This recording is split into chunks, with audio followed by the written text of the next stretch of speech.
庄子外物篇从庄周借粮窥探庄子的智慧与哲思。大家好，我是明德君。生活中我们或许都有过急需援手却被他人用敷衍话语打发的经历，那种无助和失望，相信不少人至今难忘。而在遥远的战国时期，庄子同样遭遇了这般困境，由此诞生的庄周借粮故事，不仅饱含对人性的洞察，更蕴藏着深刻的处世哲学与人生智慧。彼时庄子家境贫寒，家中粮食颗粒无存，夫妻二人饿得头晕眼花，无奈之下，庄子前往监河侯处借粮。监河侯听闻庄子大名不好，直接拒绝，便摆出一副慷慨的姿态，行，等我收了封地的租金，立马借你300斤。可庄子急需的是当下救命的粮食，监河侯这番承诺无疑是一张遥不可及的空头支票，尽显其虚伪与吝啬。庄子自然洞悉这一切，他没有直接反驳，而是讲了一个生动的故事。昨天我赶路时，听到车辙中有声音呼救，我循声望去，发现一条妇鱼被困在干涸的车辙里，奄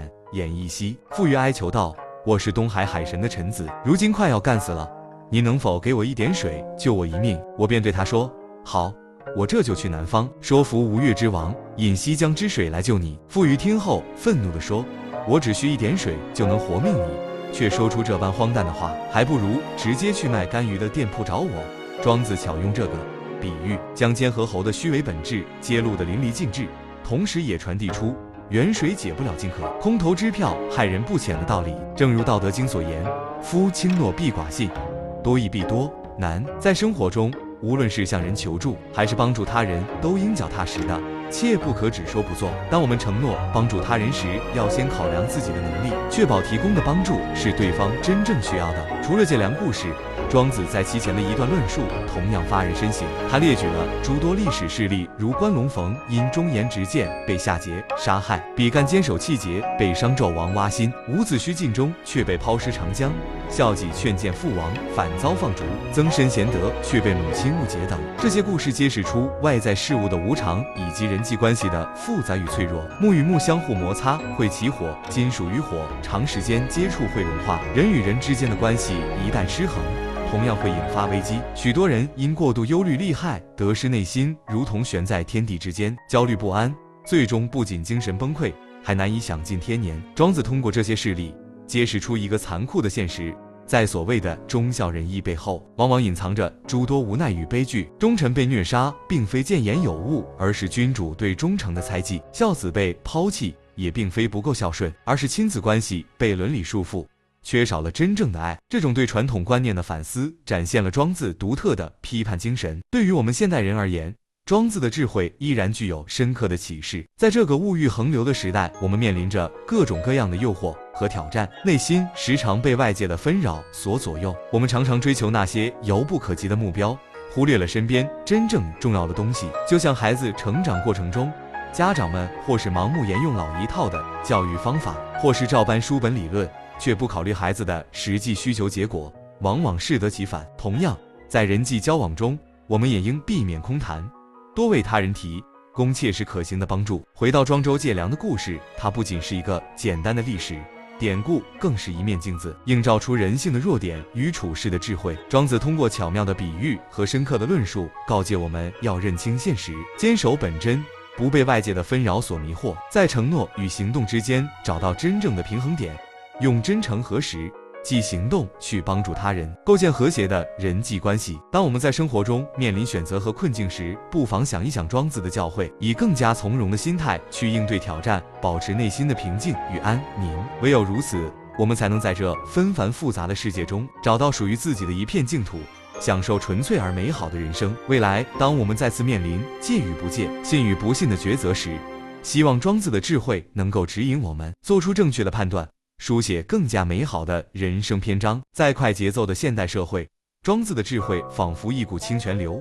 淌进人们的心灵。让我们从庄周借粮的视角再次深入探寻庄子的智慧，从而为日常生活提供一些切实可行的指导。庄周借粮的故事教会我们在面对他人求助时，应当秉持真诚与务实的态度。如今，在互联网的推动下，人与人之间的联系愈发紧密，求助与被求助的场景无处不在。社交媒体上常常能看到各种求助信息，有的是为重，病患者筹集医疗费用，有的是为贫困地区儿童募集学习用品。然而，也有部分人只是动动手指转发信息，看似积极参与，实际上并未付出任何实质性的帮助。这就如同监合侯开出的空头支票，看似热心，却对解决实际问题毫无作用。我们应当从自身能力出发，给予求助者真正需要的帮助，或是提供物质支持，或是给予精神鼓励，切不可敷衍了事。反观自身向他人求助时，庄子的故事同样具有借鉴意义。当我们身处困境时，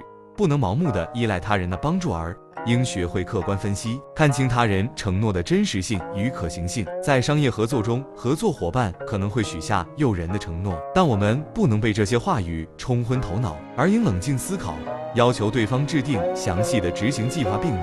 确时间节点。只有这样，才能避免陷入远水解不了近渴的困境，确保自身的利益不受损害。进一步来看，庄子通过讲述关龙逢比干等历史故事，揭示了外在事物的无常以及人际关系的复杂。在现代职场中，这种现象同样屡见不鲜。员工对公司忠诚，努力工作，为公司创造价值，但有时却得不到应有的认可与回报，甚至可能因为一些莫须有的原因被辞退。同事之间的关系也充满了变数，表面上一团和气，背地里却可能因利益纷争而明争暗斗。面对这种情况，我们应当学习庄子的智慧，保持内心的平静，不被外界的变化所左右。当遇到不公正的对待时，不要过度焦虑和愤怒，而是要冷静分析，寻找解决问题的方法。庄子对传统忠孝仁义观念的反思，也为现代家庭关系的处理提供了新的思路。在现代家庭中，父母与子女之间的矛盾时有发生，有些父母过于强调子女的孝顺，却忽略了子女的内心需求，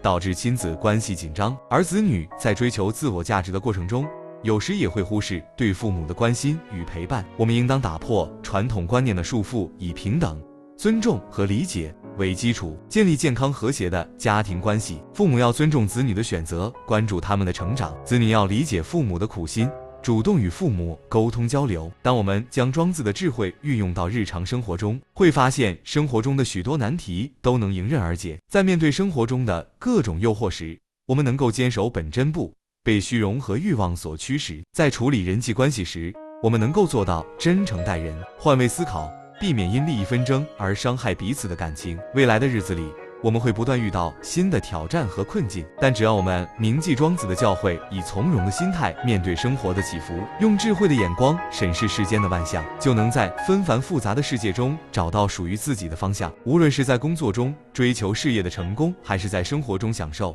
家庭的幸福，庄子的智慧都将成为我们前行道路上的指明灯，帮助我们做出正确的选择，书写精彩的人生篇章。让我们从庄周借粮的故事中汲取智慧，传承庄子的思想，为构建更加美好的社会贡献自己的力量。在教育领域，庄子的智慧同样大有可为。老师面对学生的学习难题，不能只是空泛的鼓励你一定能行，而要像提供急需的斗生之水一样，针对学生知识的薄弱点给予具体有效的指导。当学生在成长中遭遇挫折，内心困苦时，老师更不能敷衍，要以真诚的关怀引导他们走出阴霾。展望未来，社会发展日新月异，新的挑战与机遇不断